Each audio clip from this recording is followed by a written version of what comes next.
Tere! Ka suvel on Tallinna Televisioonis arhitektuurisaade Majad ajas ja meil on hea meel, et te olete leidnud meid üles ja vaatate. Seekord räägime arhitektuuribüroost R-Consult ja ühest kangest naisarhitektist Irina Rauast. Meie tänavu saime 26-aastaseks. Me oleme asutatud 92. Meie seltskond on olnud püsivalt kuskil 6-7 on arhitekti, aga see seltskond, kellega me koos teeme, on palju suurem, sellepärast et meil on aastate jooksul välja kujunenud meie inseneripartnerid, nii konstruktsiooni kui ka kõige tehnovõrkude koha pealt.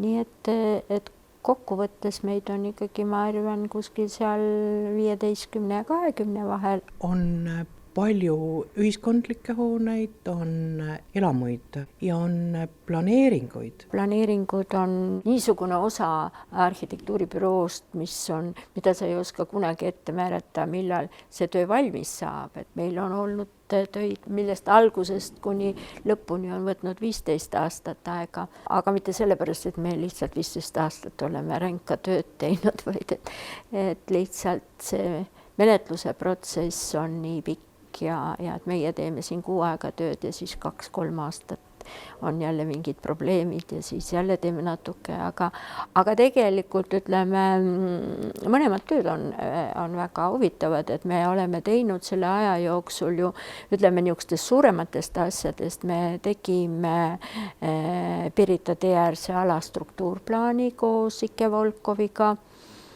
Alguses oli niisugune konkurss ja siis valiti välja, me tegime selle, siis ütleme niisugused näiteks Pelgulinna ehitusreeglid, mis tänaseni kehtivad ja on kõikide siis projektide nagu aluseks, mis on ju niisugune väga arhiveeriv töö, et me pidime kõik olemasoleva hoonestuse läbi käima, pildistama ja vaatama, et missugused isegi erinevad tänava seinad, ühel pool üks ja näiteks Heinatänav, et ühel pool on puiestee, teisel pool on majaksed tihedalt ja siis anda neile siis mingisuguse reeglid, et kuidas siis võiks seda korrastada. Et see ei oleks mingisugune väga ortodoksne, et mitte midagi ei tohi teha, et me olen ikka seda meelt, et linn on arenev organism ja me ei saa jääda kuskil öelda, et võt nüüd on see ajajärk ja siis mitte midagi enam ei muutu, et sellepärast ongi Tallinn huvitav, et on väga palju erinevaid kihistusi. Meie oleme oma põhiliselt korterelamud, mida me oleme siin aastate jooksul projekteerinud, ka ühiskondlikke hooned, need ongi tegelikult enamuses kesklinnas. Ja siin me oleme ikkagi nende aastate jooksul üle 1000 korteri projekteerinud ja ehitanud. Et seda peab ka ütlema, et meil praktiliselt selliseid projekte, mis nagu paberist kaugemale ei ole jõudnud, on väga vähe. Et on aega võtnud, aga need on realiseeritud ja loomulikult ütleme, need linna sisse tegemine nõuabki seda, et sa pead vaatama paremale vasakule ja ette ja taha ja püüdma siis teha, et sa teistele liiga ei tee ja ise ka kuidagi saavutaksid selle, mida siis tahetakse. Mina leian, et iga maja peab ikka oma ajajärgu nägu olema, et ma ei ole seda meelt, et me peaksime 21. sajandil kopeerima seal 19. sajandit ja et just ka selle pilguga, et uus, mis võib-olla ühel hetkel alguses tundub väga-väga võõras, on 10, 15, 20 aasta pärast täiesti oma. Arhitekt peab nägema ikkagi silmapiirile ja veel parem, kui ta näeb silmapiiri taha ja arhitektil on kohustus ja õigus kaugemale näha kui eilsele päevale või tänasele päevale. Juba 83. aastal oli päris palju neid kesklinna alasid, kus teie nägite ette, kus võiks hakata elu käima ja tol hetkel vaevalt, et keegi mõtles, et Rotermanni kvartalist asja saab. 83. aastal kehtestati Tallinna keskosa detailplaneering, mille autoriteks oli siis Ignar Fjuk, Rein Hansberg, kes töötas siis linnaplaneerimisametis ja arhitektid veel Tiina Nikul ja Ene Aurik ja mina. Meie tegime siis nõndanimetatud alternatiivprojekti, sellepärast, et keskosale tehti planeeringut ja selle projekti juht oli linnapea arhitekt tolleaegne Dmitri Bruns ja ta tegi koos siis arhitektide, tuntud arhitekti Raine Karbi ja Toivo Kallasega. Ja ütleme, meie kontseptsioon siis, miks me üldse seda tegime, sellepärast, et 70. lõpul ja 80. alguses hakkasid siis noored arhitektid, meie siis nagu ütlema, et linna ei tohi lõhkuda, et linna tuleb vaadata ikkagi kui olemasolevat, teda tuleb täiendada, et see, ütleme, 70. aastate ideoloogia oli ikkagi veel, ütleme, sellest 20. sajandi algus, ütleme, Corbusier idee, et eks ole, et me linnale läheme kirurgiliselt kallale, et me lõikame läbi, me teeme uued tänavatrassid, me lammutame, eks ole, aga tolleks ajaks siis oli ikkagi juba möödunud 4-50 aastat ja need tulemused olid näha.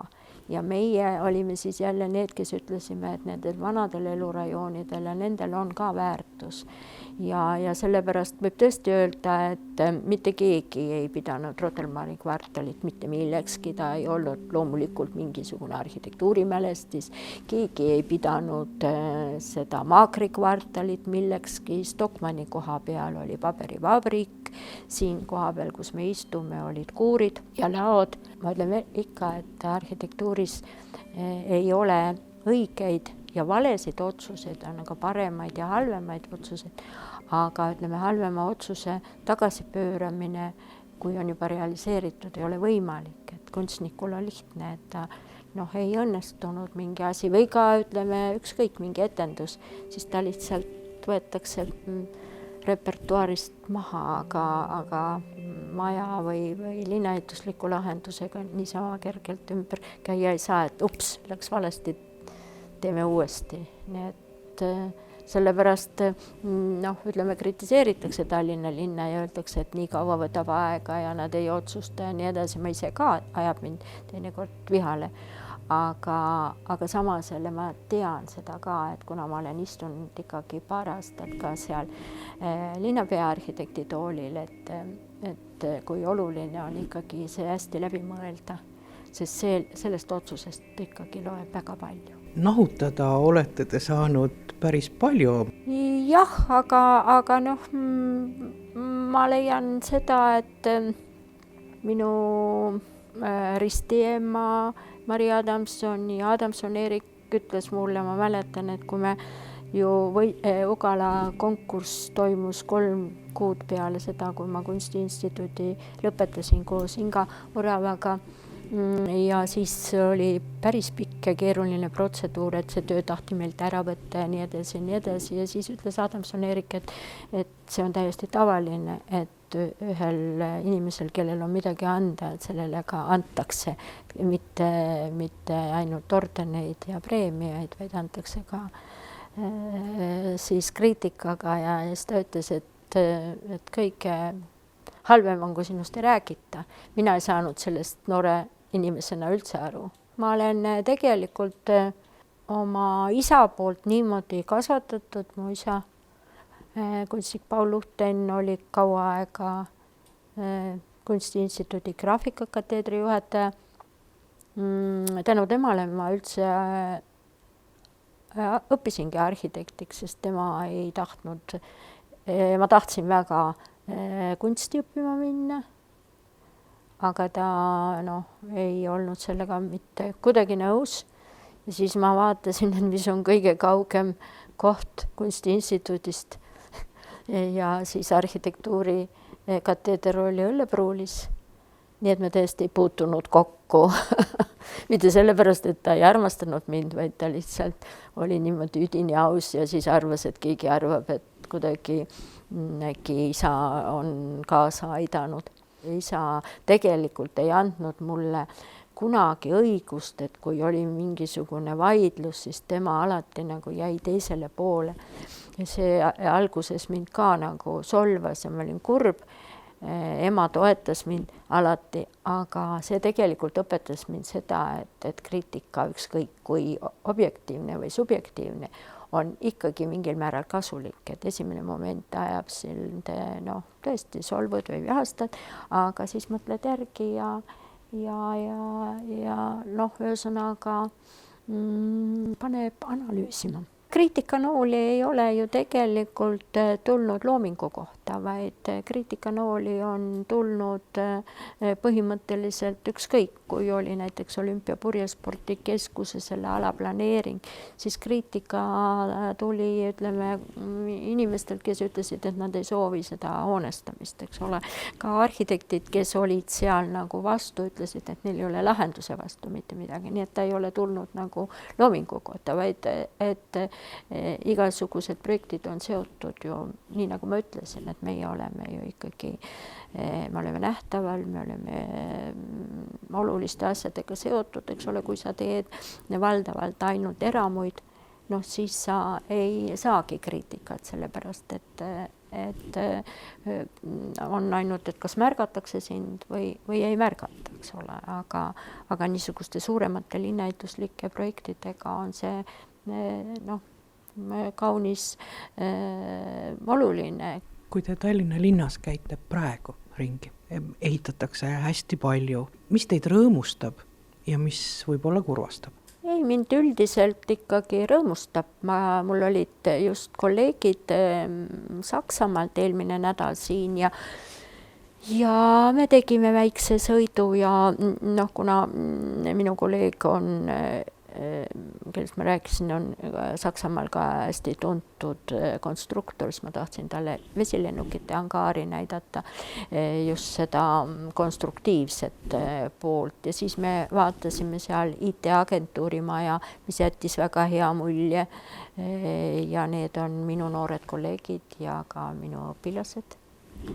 Et nad võitsid selle konkursi, see tegi mulle väga head meelt, mul tegi ka väga head meelt, et nad võitsid kaubamaja konkurssi, kuigi me ise plaanisime ka seda konkurssi teha, aga tänu igapäevatööle ei jõudnud, nii et kadedus sest sai ikkagi rõõm võidu.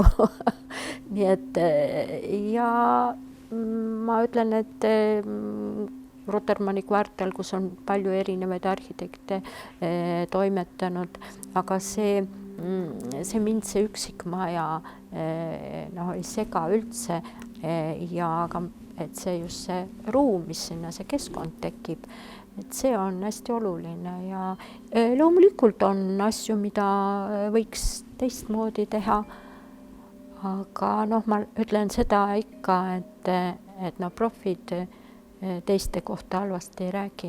Seda võivad lubada need, kes asja ei tunne. Mis praegu käsil on? Sadama teeterminal uuesti tehakse, see on teie projekteeritud ju kunagi? Jah, see on 3. kord. Nii et esimene projekt oli vist 95 ja siis oli 2000 aasta alguses ja nüüd tuleb terminal, läheb siis 2 korda suuremaks. Selge see, et reisijate arv on oluliselt kasvanud ja terminal on ära väsinud ja see oli suur töö. Me oleme põhimõtteliselt projekt on valmis, me teeme ainult tööjooniseid, mis on juba ütleme niisugune nikerdamise tööd, täna väljamõtlemise tööd ei ole. Aga jah, meie laual on päris palju erinevaid töid ja ongi jällegi kombinatsioonid, et on ka mingisugune ruumiline ettepanek ja siis majalahendus, kortermajad ja ka tõenäoliselt mitmed suuremad ühiskondlikud või avalikud hooned, millest veel ei taha rääkida. Aga jah, et ütleme nimekirjas või niimoodi laual on meil ikka siin kuskil 15 ja 20 projekti vahel. Ja kuna me oleme veel niisugused, et me teeme sisuliselt majad algusest lõpuni nii arhitektuuri kui sisekujunduse ja ka alates arhitektuursest eskiisist kuni tööjoonisteni, siis see on väga mahukas töö, sest eskiis on muidugi maiuspala, eks ole, see on iga arhitekti, kui see looming, kui sa saad kõik ennast väljendada tööjooniste juures, sa oled juba tõesti nagu käsitööline, eks ole, et sa vaatad, et kuidas see nurk ära lõpetada ja seal sa pead siis suutma ennast tellijale selgeks teha, et ikkagi me peame ehitajad selle koha pealt ei tohi järgi anda ja teise koha pealt on asju, kust on võimalik järgi anda, et ega me ei ole ka nii, et ei, et noh, see, kui ma olen kriipsu tõmmanud, et siis see peab nii jääma, et tavaliselt arhitektidega ongi nii, et meie projekteerime niikaua, kuni maja ehitamine lõpetatakse, siis me võime öelda, et me oleme ka oma joonistamise ära lõpetanud. Tööd on palju, kas te puhata ka jõuate suvel? Ei, mina ei tea sellest puhkusest mitte midagi. Olete kunagi puhanud? Ei ole. Ja ma ütlen ka üliõpilastele, kes meile tulevad õppima, et see on amet, kus pensionile minna, vaid surrakse ära. Ja ei ole ei laupäeva ega pühapäeva. Loomulikult saab omale vaba päeva võtta, aga no mina ütlen, et mina puhkan siis, kui ma üliõpilastega tööd teen, kuigi see on hoopis teine töö ja nõuab ka hoopis teist keskendumist, aga see pakub mulle palju rõõmu, kui näha, kuidas nad arenevad ja kuidas mis tulemused tulevad ja ajab pihale ka, kui nad on kas laisad või veel mingid muud põhjused on. Nii et ega ma rohkem kui 4 päeva ei ole küll järjest olnud kontorist ära, kui ma ei ole kuskil kaugemas lähetuses. Aga ma püüan seda teha kasutuse tagasi. Meie Kadrioru pargi 300. juubelile pühendatud saatelõik on seekord roosidest, roosiaiast, roosimäest. See on vist kõige lõhnavam koht Kadriorus. Ta on praegusel aastajal jah, kindlasti kõige lõhnavam, kuigi ebaharilik suvi, nagu ta meil see aasta on. Et samaaegselt õitsevad väga intensiivselt üleval kontsertväljakul pärnad, nii et siin on täielik lõhnade bukett, kes kõik omavahel konkureerivad, aga me oleme siin jõudnud siis kõige romantilisemasse nurka Kadrioru parki ja see ala tegelikult esmakordselt ehitati välja alles ju 20. sajandi esimeses veerandis ehk 1936-38 sai see asi valmis siin ja loomulikult olid esimesed tolleaegsed ju suured mõjutused kiviktaimla näol ja siis oligi see siin kiviktaimlana rajatud, aga kui see riigikord meil siin vahetus ja saime jälle iseseisvaks, siis paratamatult see pargikunst langes ju ikka sellisesse hääbumise faasi, mis on ka täiesti loomulik, sest riigil ja linnal on ju kõike muud teha, kui parkide eest hoolt kanda. Ja täna me saame rääkida täiesti sellisest haruldasest fenomenist, et me oleme Eesti suurimas roosiaias. Et tema pindala on üle 5000 ruutmeetri ja selle peale me isegi ei tulnud, kui siin paar päeva tagasi Roosiklubi inimesed helistasid ja tuletasid seda meelde, et Eesti parkides on siin-seal on mingisugused väiksed tipid-täpid, aga nii suurt meil Eestis ju rohkem ei ole, kui on Kadriorus.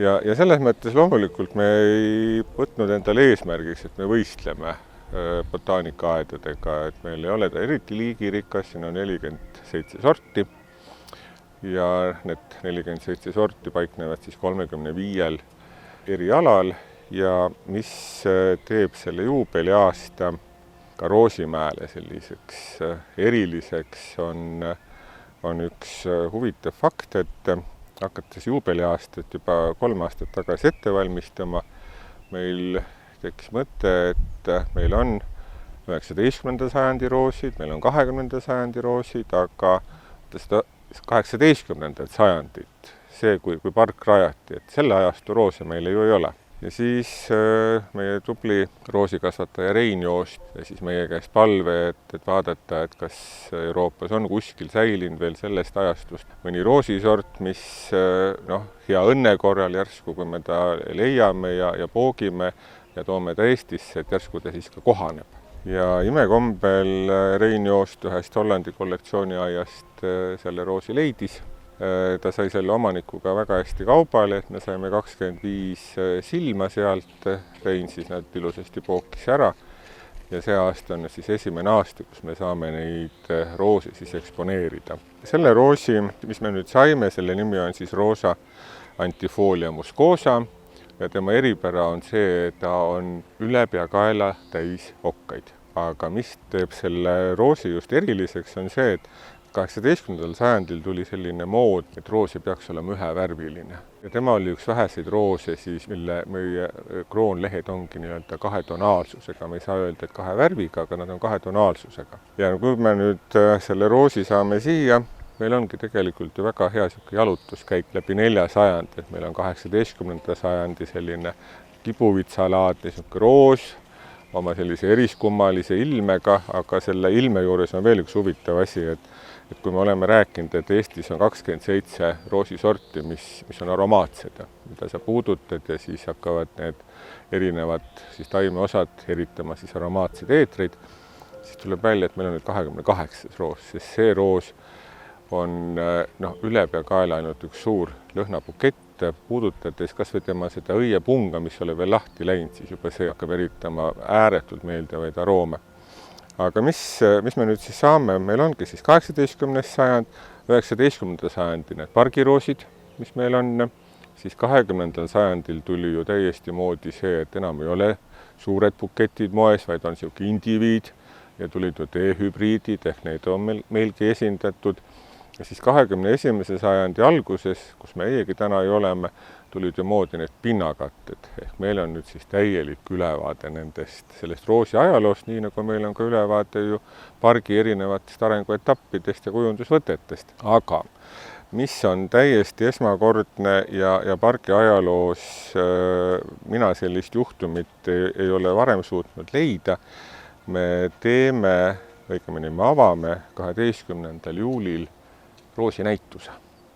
Ehk näitused, taimenäituseid on alati peetud ju selliste botaanikaaedade ja aianduskeskuste pärusmaaks, aga meie siis mõtlesime, et kuna meil on niivõrd haruldane võimalus näidata kõigile ka 18. sajandi roosi ja loomulikult on ju ka Eesti roosikasvatajad andnud oma panuse sellesse sordirikkusesse, siis selle näituse pealkiri ongi 100 Eesti roosi.